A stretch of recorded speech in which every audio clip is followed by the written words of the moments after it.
Hi everyone, welcome back to my channel.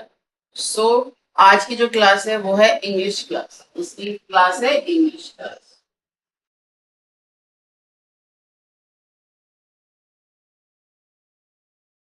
ठीक है, लेकिन क्लास स्टार्ट करने से पहले I want to say something कि जो सबसे ज्यादा प्रॉब्लम आज के टाइम पे जो फेस कर रहे हैं वो है फोनिक साउंड, है ना।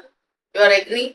आप अगर ध्यान से देखोगे और सुनोगे, बहुत सारी वीडियोस मैंने देखी सुनी, लेकिन उसमें एक चीज मुझे जो सबसे ज्यादा लग रहा है कि क्यों फोनिक्स को इतना टफ बना दिया गया है कि पहले ये पैटर्न है सैड पिन से वाला। बहुत सारे मैं देख रही हूँ, किसी ने अपना कोई नया पैटर्न यूज किया, किसी ने अपना कोई नया पैटर्न यूज किया। क्यों ना इसको भी एक सिंपल तरीके से कर लेते हैं। करना चाहते हो? Yes, definitely. मैंने हमेशा क्या कहा है कि बहुत ही यूनिक आपको टेक्निक्स इस चैनल पे आपको मिलेंगे। सो जो फोनिक का है, अब एक मैं चीज आपसे पूछूंगी कि मैंने पहले भी आपने मेरी एक वीडियो देखी थी, उसमें मैंने फोनिक्स के बारे में बताया था। Yes, phoenix is very important, लेकिन उसको किस तरह से बच्चों को सिखाना है। मैंने हमेशा क्या कहा है कि क्लास में बच्चे अगर 20 हैं तो 20 बच्चे चेंज नहीं होते हैं। टीचर को 20 टाइप्स कहते हैं ना, 20 तरीके से टीचर्स को चेंज करना पड़ता है कि इस बच्चे के अकॉर्डिंगली कैसे बिहेव करना है, टीचर को इसके साथ कैसा बिहेव करना है। सो फोनिक्स के साथ भी यही है। अब मैं बात करूं, जब मेरे बच्चे छोटे थे, मैंने पहले भी बताया था, आज से 16-17 साल पहले की बात है। दैट टाइम मुझे फोनिक्स बिल्कुल नहीं आते थे और मेरे बच्चे फोनिक्स में पढ़ते थे, क एट कैट।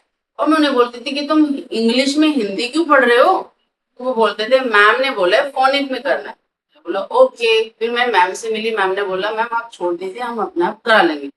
मैम ने तो बोल दिया छोड़ दीजिए, लेकिन पेरेंट्स का तो होता है ना, पेरेंट्स कैसे अपने बच्चे को छोड़ सकते हैं। तो मैंने डेली उनके साथ बैठी, मैंने सीखा फोनिक्स क्या होता है। ठीक है, तो थोड़ी थोड़ी नॉलेज तो मुझे उसी टाइम हो गई थी। फिर मैंने जॉब स्टार्ट की, फिर मैंने जो हमें एनटीटी में सिखाया गया, तब मुझे पता चला ओह, जो हम ABCD पढ़ के आए हैं इनके साउंड्स होते हैं। ठीक है, पता तो हमें था, लेकिन हमें ये नहीं पता था कि ये इन्हें साउंड्स कहते हैं। ठीक है, उसके बाद क्या हुआ, फिर मैंने ऑनलाइन एक फोनिक कोर्स किया, मैंने सर्टिफिकेट भी है मेरे पास। तो मैंने सब तरीके से सीखा, लेकिन जब मुझे सिखाना पड़ा तो मैंने अपनी टेक्निक को यूज किया। ठीक है, जो मुझे सबसे अच्छी लग रही थी, क्या जब मेरे बच्चे पढ़ते थे उस टाइम पे फोनिक्स को इतना बढ़ा चढ़ा के नहीं बताया जाता था कि किस तरह से फोनिक्स सिखाना है। ठीक है, अगर मैं बात कहूँ फोनिक्स, अब मेरे पास अगर एक बैच आया है, ठीक है, I am taking UKG class and बच्चों को बिल्कुल नहीं पता है कि फोनिक्स क्या होते हैं। ठीक है, किस तरह से उन्हें सिखाना है। लेकिन अब मैं अगर पूरा ए से सिखाना स्टार्ट करूंगी, मैंने पेरेंट्स के साथ पूरा शेयर किया हुआ है, आपके साथ भी पूरा शेयर किया हुआ है कि ए से जेड के साउंड्स क्या होते हैं। ठीक है, करेक्ट साउंड। अब एक कंफ्यूजन जो होता है, ठीक है, अब अगर हम फोनिक पेज दे रहे हैं, ठीक है, उसमें लिखा होता है ए का साउंड ए।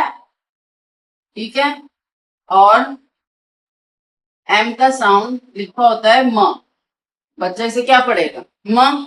लेकिन बहुत सारी वीडियोस मैंने देखे हैं तो म नहीं होता, होता है। ठीक है,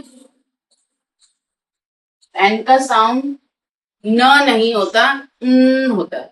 यस, बिल्कुल सही कहा आपने। एन का साउंड न होता है, एम का साउंड होता है। लेकिन रिटर्न में तो आप ये दे रहे हैं कि म और न। और जब बच्चे ये बोलते हैं कि मैम एम सेज म एंड एन सेज न, तो उस टाइम आपको एक चीज कहनी है, बेटा ये गलत नहीं है, ये गलत नहीं है। बट जब हम स्पीक करते हैं किसी भी वर्ड को, उसी टाइम एक एग्जाम्पल देकर दिखा दो। जैसे कि अगर हमें नोज बोलना है तो नोज, तो न का साउंड कहाँ से आया?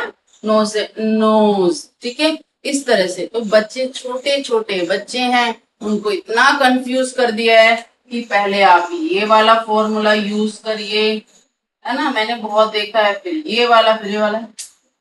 उसको इजी बनाइए प्लीज। इतनी टेंशन मत दीजिए उन्हें, वो छोटे छोटे बच्चे हैं, इतनी टेंशन लेके वो कहाँ जाएंगे अभी से। सो जो मैंने स्टार्ट किया वो देख। अब मेरा जो कर्सिव है, कर्सिव में मुझे पता ही है कि आई एम वेरी एक्सपर्ट। सो मैंने सबसे पहले इंट्रोड्यूस किया लेटर सी, जो ऑलरेडी मेरे उस पे है, उसका फॉर्मेशन किस तरह से।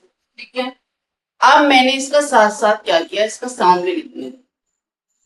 सी साउंड इज